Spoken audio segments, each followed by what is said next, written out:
Assalamu alaikum warahmatullahi taala wabarakatuh.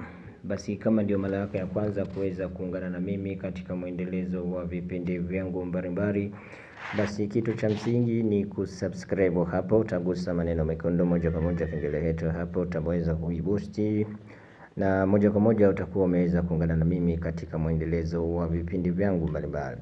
Anayekuleteni masomo na vipindi hivi ni Dr. Sharifu Tiba Asili Tanzania. Basi moja kwa moja unaweza kunipata katika namba zangu za simu, kaandika alama ya kujumlisha 255745382890.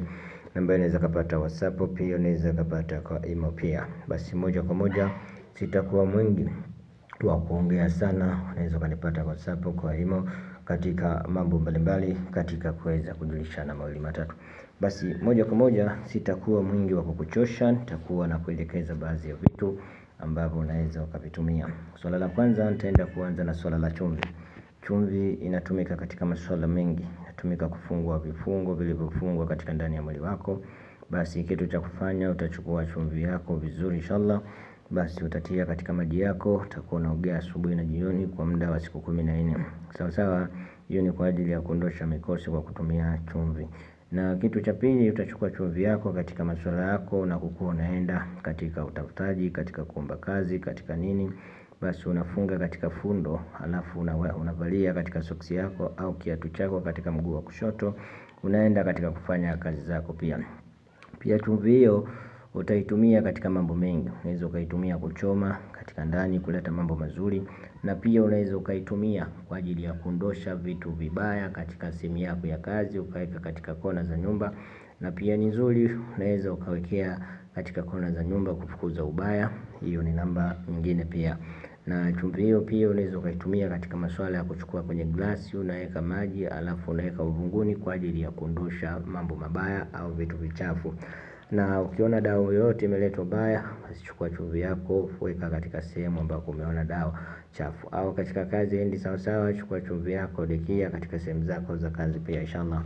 Hiyo ni faida chache leo nimekufundisha, na bado yanakuja mambo kemkem namna gani ya kuitumia kuitapia viumbe. Na sitakuwa na hilo tu, pia nataka nikufundishe baadhi ya dawa ambazo zinatumika kutoa ndagu, vifungo, magonjwa mbalimbali.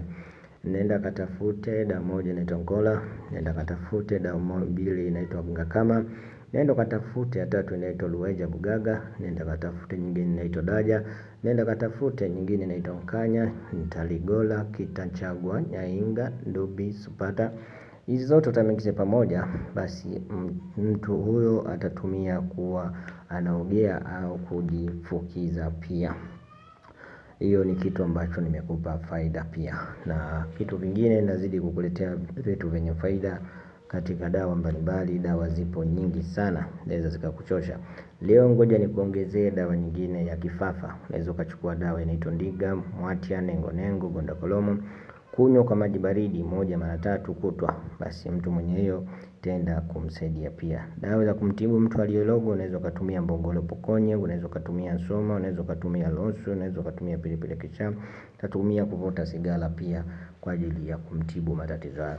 Dawa zipo nyingi pia. Unaweza dawa ya kutoa wadudu wa meno iliyoharibika, unaweza kutafuta mafuta ya taa, ukatafuta ugolo, ukatafuta pandoli, changanya vyote kwa pamoja na weka katika sehemu ya jino pia inshallah. Na pia unaweza kukupatia dawa nyingine, dawa ya kutibu uvimbe kwa kujipaka katika mafuta. Unaweza kutumia nanilo, unaweza kutumia muunge, unaweza kutumia Mwatia, unaweza kutumia pandoli, unaweza kutumia Ntaligola katika mtu mwili ambao umevimba. Dawa ya kutibu uvimbe kwa kuoga, unaweza kutumia Nkanya, unaweza kutumia muunge, unaweza kutumia Mwati katika mtu aliyevimba katika mwili wake. Dawa zipo nyingi sana. Dawa ya kutibu jipu ambalo linakusumbua, unaweza kutumia pandoli non, unaweza kutumia tahara na kupaka katika sehemu husika hiyo. Basi pia unaweza kupata dawa nyingine, dawa ya watu kuwaka moto mwilini. Unaweza kukuta mtu anawaka moto mwilini, basi kuna mmea unaitwa chaga ya Kimasai. Hii inatumika kumpiga nyungu mtu unakuta anawaka moto sana katika ndani ya mwili wake. Tunaendelea. Dawa ya kutibu mtu wa kifafa, unaweza kutumia mtambalasi, unaweza kutumia na ugolo, changanya pamoja. Dawa hizi atatumia kunusa puani, kumwekea puani, asitumie chakula cha mafuta. Tunaelewana?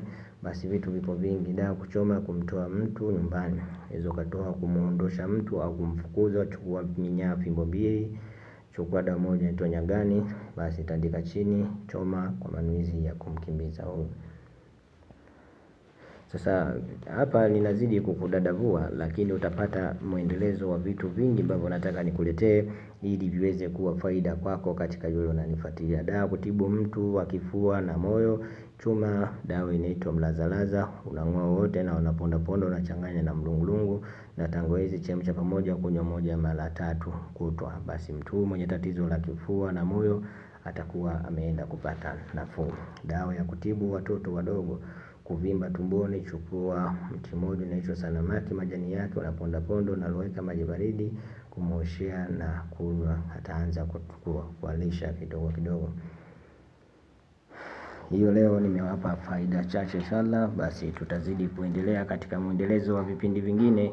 Endelea kunifuatilia, tuko pamoja.